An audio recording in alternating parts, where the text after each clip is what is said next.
तीसरी, दूसरी, चौथी के बच्चे के हाथ में मोबाइल फोन है। और मोबाइल फोन से निकल रही जो वेव्स हैं वो उसके दिमाग के लिए हानिकारक होती।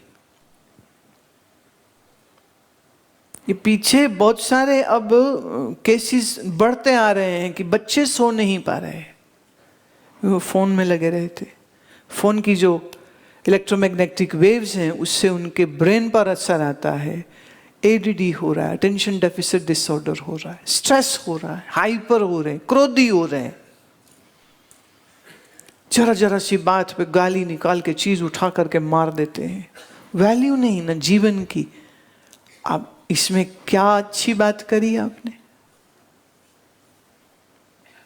तो वस्तुओं के उपयोग में क्या होता है ना, माँ बाप को उनको लगता है हम तो अपने कामों में बिजी हैं, तो बच्चे को बिजी होने के लिए भी हमारा दिमाग मत खाओ, हमने पार्टी में जाना है, ये लो पकड़ो फोन, इसमें लगे रहो, कुछ चाहिए हो तो फोन बोल देना। अब तो कुछ चाहिए ही नहीं, क्योंकि खाना भी फोन से ऑर्डर हो सकता है, शॉपिंग हो सकती है।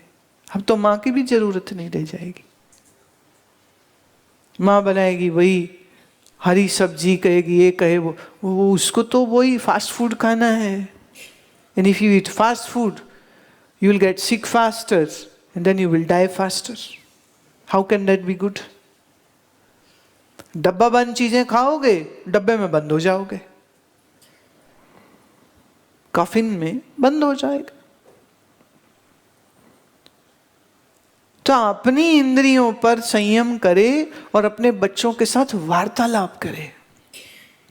Let them understand, let them feel it। वो बहुत इंटेलिजेंट बच्चे होते, बच्चों को बेवकूफ मत समझिए। तो गुरु का जो ज्ञान है ये तुम्हारे जीवन का हिस्सा हो, और फिर यह ज्ञान तुम्हारे आसपास, तुम्हारी बहन है, तुम्हारा भाई है, तुम्हारे बच्चे हैं, तुम्हारे घर में काम करने वाले जो सर्विसेज देते हैं, उनसे भी बात करो। यहाँ मेरे आश्रम, इस आश्रम में मेरे साथ उस दिन सफाई कर्मचारी है, उतने प्यार से हाथ जोड़ के खड़ी थी। तो मैंने रुक के पूछा आपका नाम क्या है? बताया उसने, गांव की थी। फिर एकदम से बोली मुझे मंत्र दीक्षा चाहिए। मैं हम देंगे तुम्हें मंत्र दीक्षा। फिर हफ्ते के बाद वो फिर दिखी तो हाथ में माला लेके खड़ी हुई थी, कहती थी स्पर्श कर दीजिए, मैं अब जप करूंगी। आप सोचिए वो महिला घर का कामकाज अपने घर का पहले खत्म करती है, फिर 8 बजे यहाँ आती है और फिर 5 बजे यहाँ से जाती है, पर उसको जप करने की इच्छा हो रही, उसे जप करने की इच्छा हो रही। अब ये जो संस्कार उसके भीतर गया है, ये संस्कार आगे मैं देखती हूँ उनके बच्चों में भी आ रहा है। इनके इम्तिहान हो रहे, प्रणाम करने आएंगे, पास हो गए प्रणाम करने आएंगे, अब शादी हो रही है आशीर्वाद लेने आएंगे। कि ये बात उन्हें समझ लग गई कि जिंदगी में कुछ भी अच्छा करना है तो पहले अपने गुरुदेव से आज्ञा भी लेते हैं और उनसे आशीर्वाद। ये बात उनको भी समझ आ गई।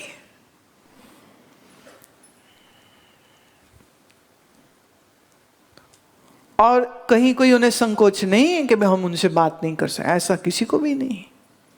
बड़े मजे से अपनी बात करते, यही सेवा करते हैं। उस दिन बोले मेरा घुटने में थोड़ा दर्द हो रहा है, मैं जल्दी आकर के आसन सीख ले, नहीं तो जाने से पहले तुम आसन सीख जाना, हमारा कोई शिष्य तुम्हें बताएगा। ठीक है जी। वो यही थोड़ा बहुत करती रही। फिर उस दिन मिली, कहती जी मेरा ठीक हो गया। बात बड़ी छोटी है, पर उसका विश्वास मुझ पर है कि मैं ये बात भी इनको कह सकती हूँ, मेरे अब दर्द नहीं। उनकी घर की जरूरतें हैं, इसलिए वो रुपया तो लेंगे ऑब्वियसली, लेकिन उनका भाव, उनका प्रेम, क्या उसका कोई मूल्य हो सकता है? तो भावनाओं की कीमत क्या है, ये तुमको भी सीखनी चाहिए और आगे तुम्हारे बच्चों को भी आनी चाहिए। ऐसा नहीं कि बैठ जाओ डंडा लेके के सीखो सीखो सीखो, नहीं, तुम वो जो करोगे वो तुमको देख देख के करने लग जाएंगे। पर कभी कभी थोड़ा बातचीत भी करनी पड़ती है, थोड़ा थोड़ा समझाना भी पड़ता है, थोड़ा सिखाना भी पड़ता है। तो ये प्रार्थना होनी चाहिए मन में कि ईश्वर जीवन में संत महात्माओं की संगति हमेशा मिलती रहे, ज्ञानियों का संग हमेशा मिलता रहे। ईश्वर का स्वप्न है ना ये जगत, तो जिसका सपना उसको कहना ही पड़ेगा ना कि क्या क्या देख तू। जो वो देखेगा वो हमको देखना पड़ेगा। ईश्वर उपासना में एक बड़ी मस्त चीज होती है।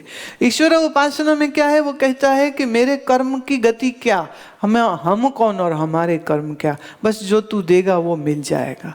तो मेरी दृष्टि तेरे पर है, क्या मिलता है इस पर नजर है ही नहीं मेरी। हम तो तेरे चरणों के संग जुड़े हैं, बस यही प्रार्थना है कि जुड़े रहें,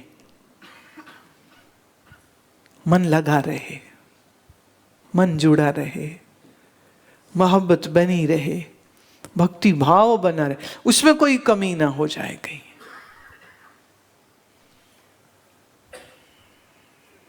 ये एक पंजाबी का भजन है, नजर में मेरी आया है तो इसको गाते हैं। चरणों में लगाया है तुमने मुझे सदगुरु, तेरे चरणों में ही मिट जाऊं मैं, रुल जाऊं मैंने तेरे चरणों में ही मिट जाऊं। जो तुमने मुझ पर उपकार किया है मैं उसको कभी भूल ना जाऊं मैं।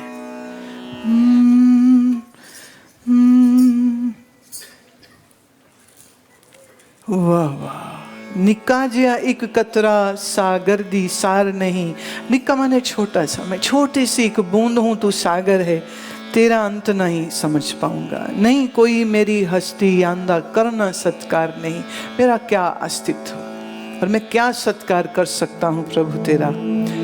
ए गुरुदेव दस इन्ने सोने चरणा नू छड़ होर किथे जावा मैं। ए मेरे सुंदर सदगुरु तुझे तेरे सुंदर चरणों को छोड़ के बता मैं कहाँ जाऊं मैं। तो तेरे चरणों से जुड़ा हूं, तेरे चरणों से लगा रहूं, यही विनती है। तेरे चरणा दे विच दाता करा 100 बार नमस्कार, सदके जावा चरना तो जिना कीता है बेड़ा पार। सदके माने मैं बलिहार जाऊं, कुर्बान जाऊं तेरे पर, कि तेरी कृपा से मेरे मन का ये जो नाव, बेड़ा माने मेरे मन की जो नाव है सो पार हुई है। दस एडे सोने चरना नू छड़ होर किथे जावा मैं। बता बता मेरे सदगुरु तुझे छोड़ के और कहाँ जाऊं मैं। तेरे चरणा दे विच दाता अरदास ए करनी है, ये प्रार्थना मुझे करनी है आपके श्री चरणों में। हुन तोड़ निभे मेरी ए मंग पई मंग दी। हाँ, हमारा ये जो रिश्ता बना है गुरु शिष्य का, ये पूरी मंजिल तक जाए, बीच में कहीं टूट ना जाए। दस इन्ने सोने चरणा नू, दस मने बता, टेल मी, दस इन्ने सोने चरणा नू छड़ होर किथे जावां।